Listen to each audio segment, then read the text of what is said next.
Tal y como lo habíamos informado, está con nosotros para compartir con ustedes en este espacio el senador Tommy Alberto Galán Grullón, pero es Tommy Galán. Sí. Nadie que se le ocurra decir Tommy Alberto Galán Grullón. Es porque Tommy Galán. es el artístico. Sí, pero es el artístico. Tommy Galán porque es fácil.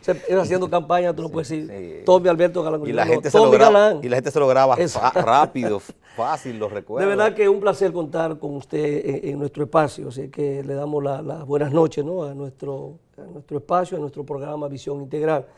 Solo decir que usted tiene una gran experiencia legislativa, es legislador desde el año 2002, está en su cuarto periodo, ¿no? Usted se ha convertido en el líder de San Cristóbal. Eso es una hazaña. ¿Quién ha repetido la hazaña suya? Bueno, ser senador 3 veces y diputado desde el 2002 hasta la fecha, ¿no? Bueno, lo primero es agradecer, la verdad que la presencia aquí ya era un compromiso, ¿verdad? Y así sobre es. todo de tantos temas de actualidad. La verdad que yo podría decir que he sido un privilegiado, bendecido por el favor y respaldo de una provincia grande, enorme, la tercera provincia del país, de una cantidad no solamente de habitantes, sino territorialmente, son 1.250 kilómetros cuadrados. Usted tiene que donar a Villa Altagracia. Sí, sin embargo, para nosotros siempre es un privilegio cuando planteamos eso, porque la gente se sorprende cuando va al Cibao y el primer pueblo que toca es precisamente Villa Altagracia, que es parte de la provincia de San Cristóbal. Igualmente sucede en el sur. Entonces nosotros estratégicamente damos apertura al sur y al norte. Una buena forma de verlo. Bueno, usted sigue presidiendo la Comisión Permanente de Hacienda, ¿no? Sí, estamos... Y es parte de otras comisiones, sí. Creo que Industria y Comercio, Zona Franca. Estamos trabajando regularmente, sí. Un senador participa por lo menos en 4 o 5 comisiones.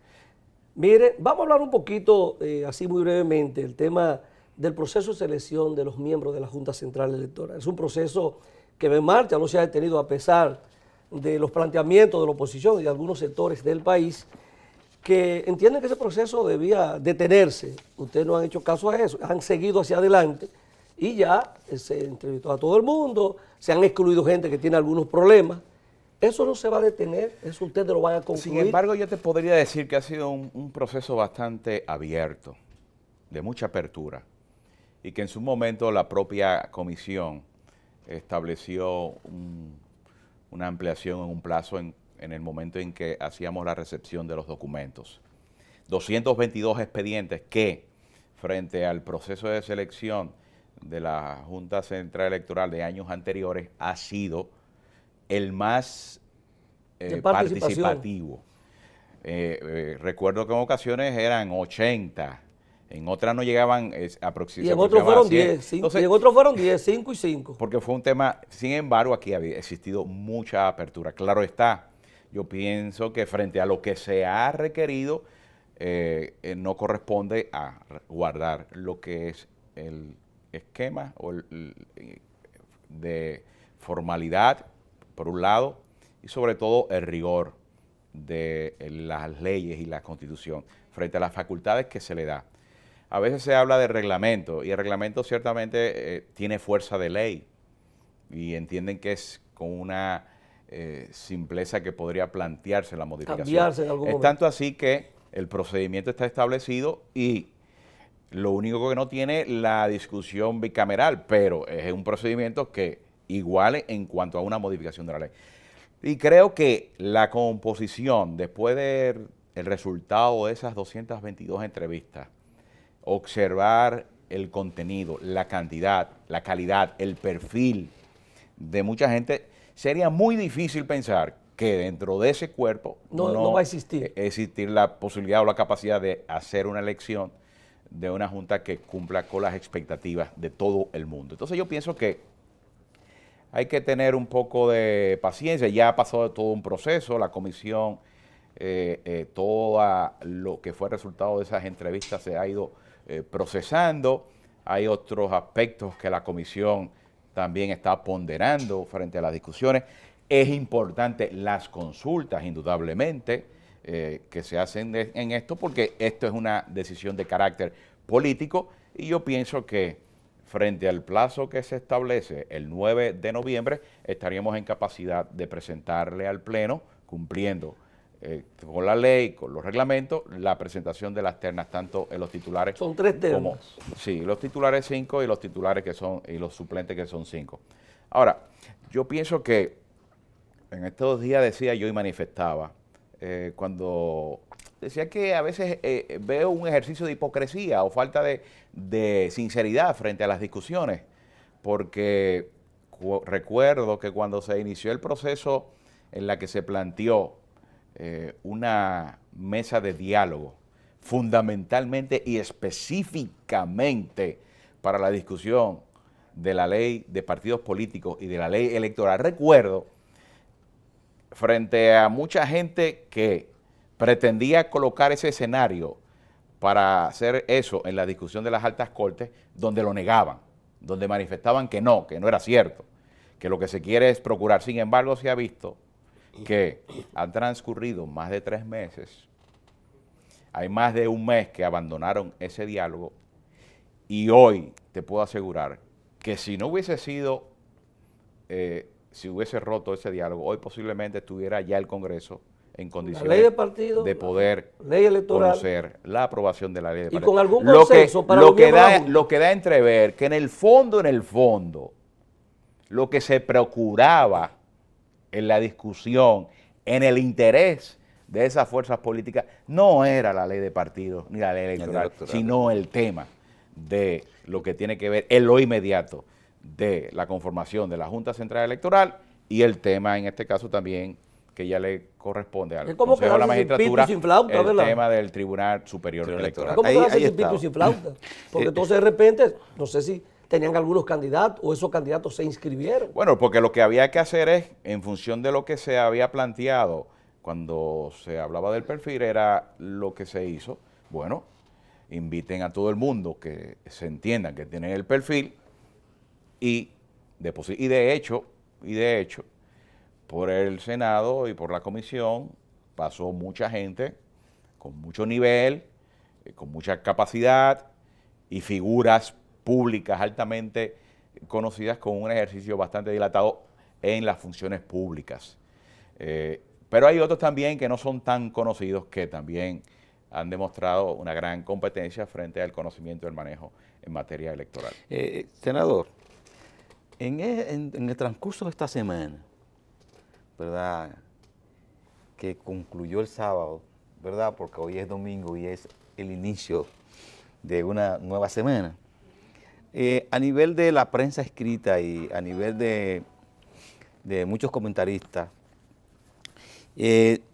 corrió, ¿verdad?, el rumor, si se puede decir así, o la filtración, como otros dicen, que conjuntamente tanto Roberto Rosario como el señor Aquino, ¿verdad?, iban a ser, ¿verdad?, designados como miembros de la Junta Central Electoral, es decir, de los viejos que están, o de los que están aún, ellos se iban a quedar como, digamos, la parte de la memoria de la Junta Central Electoral que iría a salir, como ha sido el proceso en otras juntas, que siempre se queda uno o se queda dos como parte de la memoria, y que en este caso se filtra, y ha sido, ¿verdad?, producto de muchos comentarios, que tanto Rosario como Aquino se iban a quedar y que los demás, los otros 3, iban a ser distribuidos. ¿Se refiere a Rosario? Porque hay varios Rosarios sí, ahí. no, al presidente, bueno. al presidente, no a la señora, bueno. no a la señora, sino al presidente Rosario y Aquino, como muchos le llaman a él, Ángel Aquino, o Jochi, como muchos le llaman. Entonces dicen que esos iban a quedar y que los restantes 3 iban a hacer entonces una distribución del resto de las 3 fuerzas políticas más representativas, en este caso en términos electorales. La verdad es que esta semana ha sido, ha tenido muchas especulaciones, muchas informaciones. Yo he observado a veces que hay gente que han planteado prácticamente ya la conformación de la Junta Central Electoral, y nosotros un poco con sorpresa, porque somos parte de la comisión. Uno va estableciendo un cronograma de trabajo frente al proceso que significa depurar 222 expedientes e ir un poco ya reduciendo para ir focalizándonos ya a la elección. Como senadores también tenemos los ejercicios, las vasos comunicantes frente al sentir, pero yo pienso que lo mejor sería esperar la conformación y designación, porque todo lo otro sería especulación. Tú tienes 222 expedientes que en esta semana se han ido depurando, me imagino que ya no estaríamos hablando de 222, es una cifra más reducida en función de los parámetros de medición que estamos tomando en cuenta, pero hablar de que alguien puede quedarse, todo el mundo puede ser elegido o no ser tomado en cuenta. Entonces yo prefiero no caer en el campo especulativo. Sin embargo, yo quiero ahí, con la presión política que se ha montado, marchas, misas, presiones de toda naturaleza, declaraciones de que si no hay una elección de los miembros de la Junta Central Electoral que le merezcan confianza a la oposición o en algún tipo de negociación equilibrada, el país prácticamente está en estado de ingobernabilidad. Déjame decirte algo, porque esto, sin comprometer mi función en términos de mi condición como presidente, como parte de la comisión de la Junta Central Electoral, porque estas son valoraciones que también he tenido con anterioridad en mi condición de senador, y en la que he tenido la oportunidad desde el año 2006, cuando fui electo senador, de participar ya en varios procesos de elección de la Junta Central Electoral. Si tú me preguntas a mí en términos de lo que ha sido ese papel y lo que ha sido al final el resultado, nosotros, el Congreso y los senadores, pienso que eso lo comparte la mayoría de los compañeros y colegas, nos sentimos altamente satisfechos de las elecciones que hemos tenido en estos años nosotros de la Junta Central Electoral.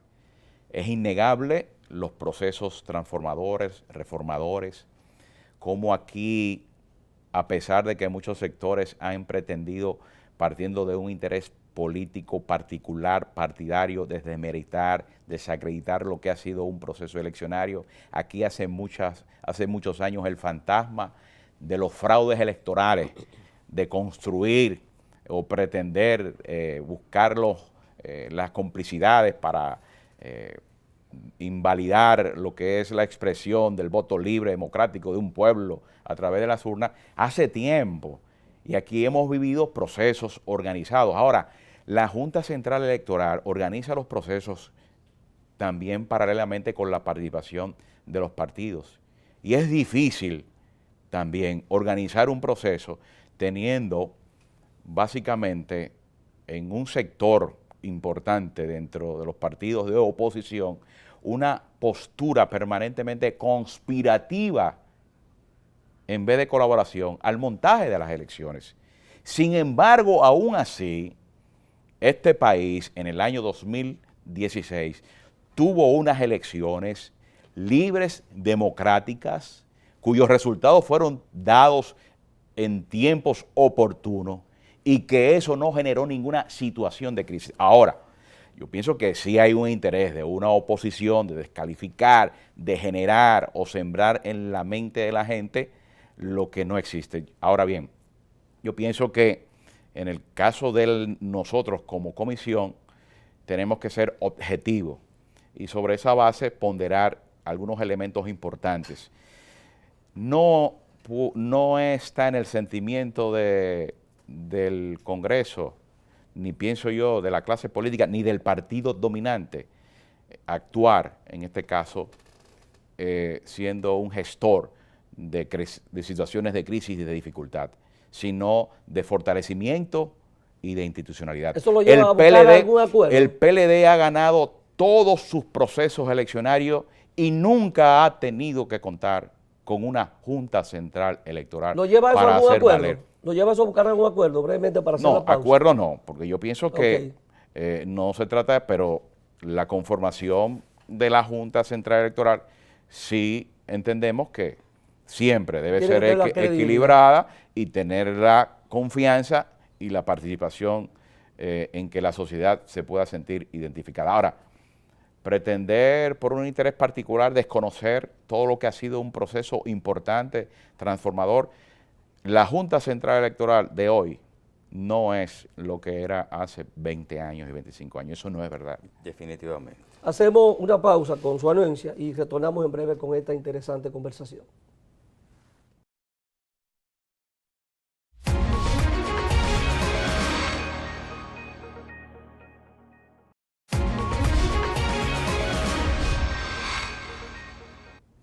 Bien, continuamos con el senador Tommy Galán, por la provincia de San Cristóbal, y como presidente de la Comisión Permanente de Hacienda, queremos hablar un poquito del presupuesto. Está en la Cámara Legislativa, en el Senado de la República, se está conociendo en este momento un presupuesto que ya la Nación ha conocido el monto, más de 700.000 millones de pesos, un incremento creo que de 49.000 millones de pesos que fueron distribuidos, la mayoría se va a educación, se va al pago de la deuda y salud. Ahí está concentrado básicamente el incremento del presupuesto. ¿Tendrá alguna modificación el mismo? ¿Se va a aprobar tal y como lo envió el Poder Ejecutivo? Hay sectores que se están pronunciando a favor de incremento, la Universidad Autónoma de Santo Domingo, algunos sectores empresariales con el tema del ITEVIS, que tenemos que ver el cobro del 50% del ITEVIS en aduanas. Y entonces también otros sectores que reclaman un mayor incremento de su presupuesto. La justicia, por otro lado.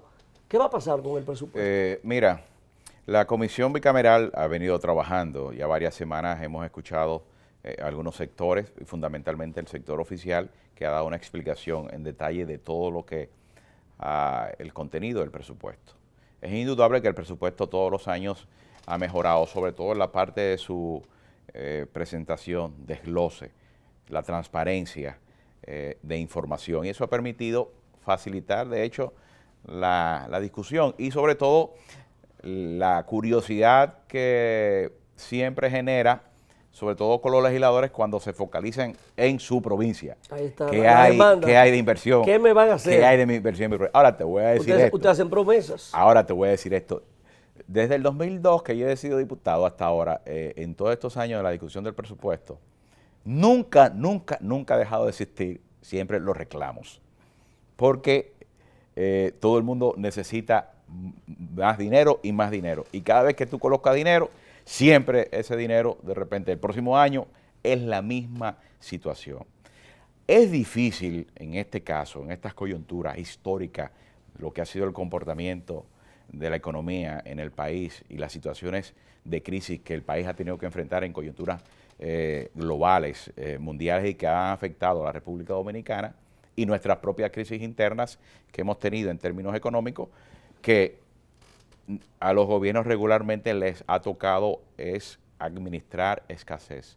Y cuando tú tienes que redistribuir escasez, indudablemente tú vas a tener siempre esa situación. Sí. Ahora bien, yo creo que el gobierno ha sido en este caso lo suficientemente prudente, equilibrado, sensato frente a las posibilidades, a sus capacidades para poder hacer una asignación presupuestaria equilibrada. Primero, de no altas concentraciones en términos zonales y regionales, que siempre era un tema y era un reclamo.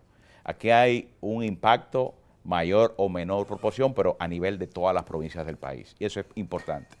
Antes era difícil un presupuesto donde el 65% se concentraba en una. Eso en términos de ejecución de obras. En términos exactamente de inversión de capital. Sin embargo, aprovecho ahí para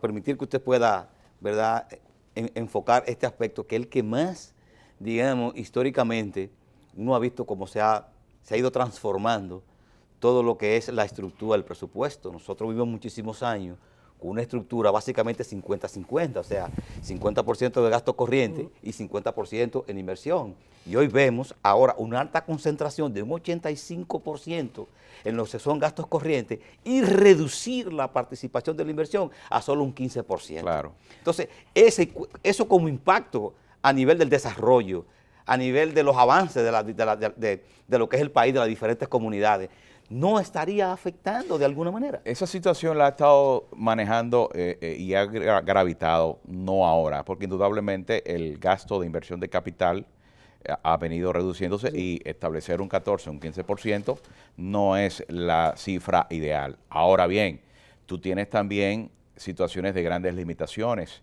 porque cuando tú hablas de una presión tributaria de 14% y que en este caso el gobierno ha apostado no a enviarte un presupuesto con ninguna figura impositiva adicional, sin ninguna reforma tributaria atrás, simplemente apostar a su eficiencia, a establecer mayores mecanismos de control, a hacer vinculaciones estratégicas de instituciones a instituciones para lograr evitar la evasión, elusión fiscal. O sea, yo pienso que eso hay que observarlo. Indudablemente yo pienso que ese tema son de los temas que tendrán que estar colocados en la agenda cuando llegue el momento, el espacio y se tenga el tiempo de precisamente en la discusión de un pacto fiscal.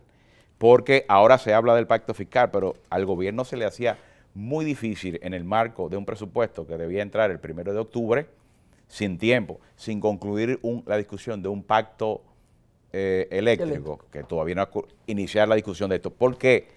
¿Qué ha planteado el presidente de manera muy sensata? ¿Qué hacemos nosotros planteando una reforma fiscal cuando aquí, aumentando tasas, estableciendo nuevas iniciativas impositivas, cuando aquí lo que tenemos indudablemente no está funcionando bien porque los niveles de evasión fiscal son demasiado grandes? Porque los niveles... Pero no era en medio de esa evasión fiscal no era interesante empezar esa discusión. O sea, hay evasión fiscal, vamos a ser más eficientes. Bueno, pero el gobierno, frente al accionar, empieza a reaccionar. Frente a medidas que ha tomado, valientes, que han gravitado por años, es una señal en la dirección en la que va el gobierno. El gobierno lo que ha planteado, bueno, si tenemos esto y tenemos un espacio para apostar a ser más eficiente, a atacar un poco el tema de la evasión, la elusión que se desprende frente a una cantidad de disposiciones de marcos jurídicos que permiten establecer rejuegos para evadir o no evadir, sino no cumplir, en este caso con el pago de los impuestos y los tributos, la carga extraordinaria que representa en el presupuesto el gasto tributario de más de 211 mil millones de pesos. Yo pienso que frente a esa realidad es que el gobierno se ha presentado. Preservar esto, establecer un proceso, porque hay que recordarse que el gobierno viene desde el 2012, primero desmontando un déficit fiscal bastante grande. Hoy estamos en un 2.2. Ha mantenido todos los indicadores de una economía sana, un crecimiento mayor en América, niveles de estabilidad, de confianza, reconocimientos públicos. El gobierno ha hecho una aplicación de políticas en cuanto a materia de el crédito fiscal, la política desde el Ministerio de Hacienda de lo que es el crédito público, lo que ha sido un proceso de reestructuración de la deuda, el desmonte de deuda contratada que en este país, señor, había que recordar que había títulos de valores colocados, emitidos a un 18%. Que aquí ha sido un proceso que también le ha costado al gobierno y ha tenido una gran capacidad de negociar, de transformar. ¿Para cuándo estamos en capacidad? Entonces, yo lo que te quiero decir, de iniciar esa discusión, lo que te quiero decir que al final el gobierno no ha dejado de atender sectores importantes y sensibles donde ellos han focalizado. El tema de educación, 13 mil millones de pesos adicionales. Salud, 15 mil millones que posiblemente dirán, bueno, no es suficiente, pero en el marco de esta realidad es un incremento bastante significativo. Importante. El tema de la seguridad ciudadana, los aspectos importantes, hay reclamos que han hecho instituciones, la UAS, pero la UAS ha venido en un proceso también de que este año se le aplicaron los 500, pero el año pasado se le aplicaron también un incremento de 500. El tema de la justicia, desde el 2012... Que reclama lo que dice la ley. Pero desde el 2012, de un presupuesto que tenía hasta ahora, por los tratamientos y las atenciones que ha tenido el gobierno, han prácticamente duplicado el presupuesto que tenía. O sea, posiblemente podríamos decir, cierto, es verdad, el gobierno no ha tenido la capacidad de darle lo que son sus aspiraciones, pero no ha existido una indiferencia o una falta de atención del gobierno. El gobierno ha hecho lo posible. Nadie está obligado a lo imposible. Ahora, creo que hay agendas pendientes, hay temas pendientes, y en ese marco es que tenemos que verlo y visualizar. Yo creo que... ¿Pacto fiscal y pacto eléctrico bueno, para pero cuándo? Bueno, es que eso es el pacto ¿Para eléctrico. el próximo año? El pacto eléctrico ha tenido un proceso de discusión y que siempre se habla de que está en su fase final. Esperemos que concluya. Ahora, lo otro habría que ver. Y lo que yo creo que, mira, ese espacio fiscal necesariamente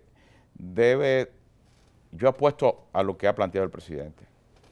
Ataquemos un poco, vamos un poco a transformar la cultura de la evasión. Eso decía el ministro, el ministro administrativo No, de y la lo dijo el presidencia. propio director de impuestos internos frente Sin a cultura no hay pacto. frente a la Cámara Americana de Comercio, frente a los empresarios, de que aquí el tema de evasión es hasta un hobby que se practica permanentemente y frecuentemente, apostamos eso. Entonces hay que transformar eso, eliminar, reducir esa cultura, ser más eficiente, tener esa capacidad y pasar indudablemente a lo que debe ser la discusión del pacto fiscal.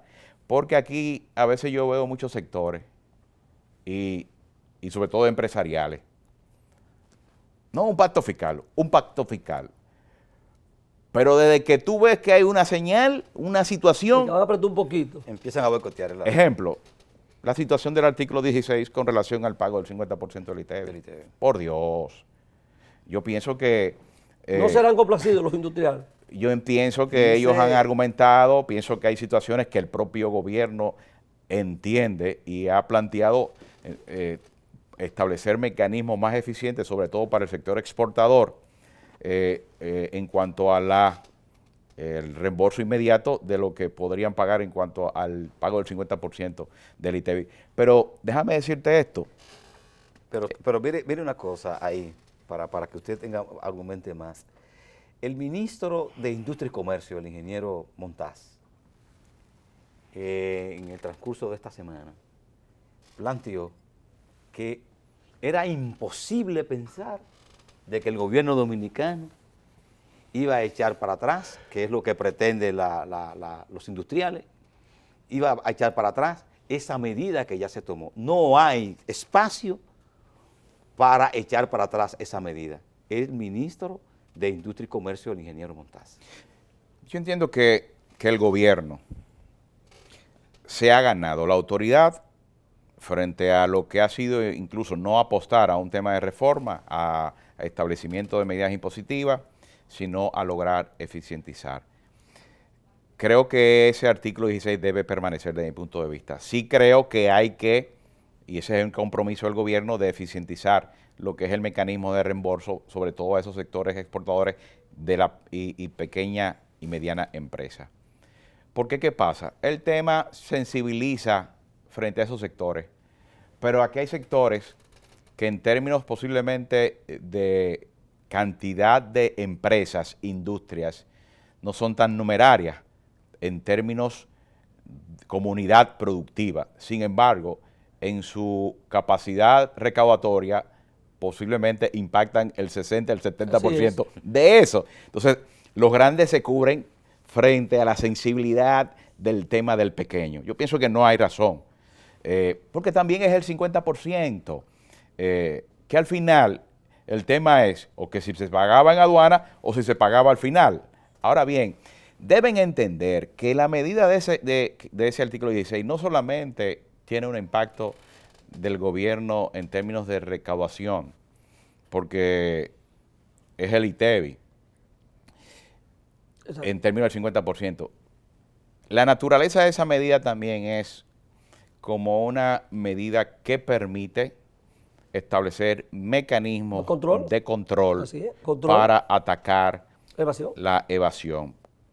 Un ejemplo práctico. Así es. Esa medida evita que a veces lo que debería ser la recaudación de 100 pesos en función de una aplicación correcta al inicio, cuando se hace al final, posiblemente esos 100 se recuperan 60 nada más. Se disminuye.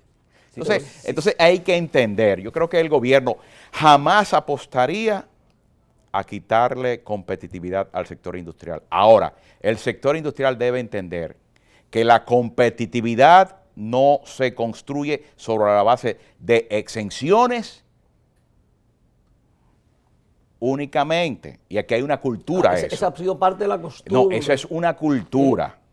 Competitividad es exenciones, privilegios a sectores. Y no debe ser así. Así nació el sector industrial dominicano moderno. Y que el sector industrial también debe, en su memoria histórica, recordar que desde muchas décadas atrás hasta la actualidad, siempre ha contado con un gobierno, legislaciones, leyes de incentivos para desarrollar, apoyar ese sector. Por lo tanto, yo no creo que el gobierno nunca haría nada en función de poner en peligro un sector importante del país. Señor Galán, hay una preocupación a nivel de lo que son las finanzas públicas y sobre todo en la parte del presupuesto, donde el peso específico que lo que tiene el servicio de la deuda, entiéndase lo que es amortización de la deuda y pago de intereses, y la representación que tiene la deuda con respecto al PIB. Nosotros hemos llegado prácticamente a un 45 casi por ciento, ¿verdad?, del PIB que representa la deuda. Y el Fondo Monetario Internacional establece, digamos, un punto de referencia de que no debe ser más de un 35% que debe representar la deuda pública con respecto a lo que es el Producto Interno Bruto. En ese sentido, si uno ve la política que todavía se mantiene de endeudamiento, estaría muy lejos uno de pensar desmontar esa gran participación que tiene la deuda con respecto al PIB.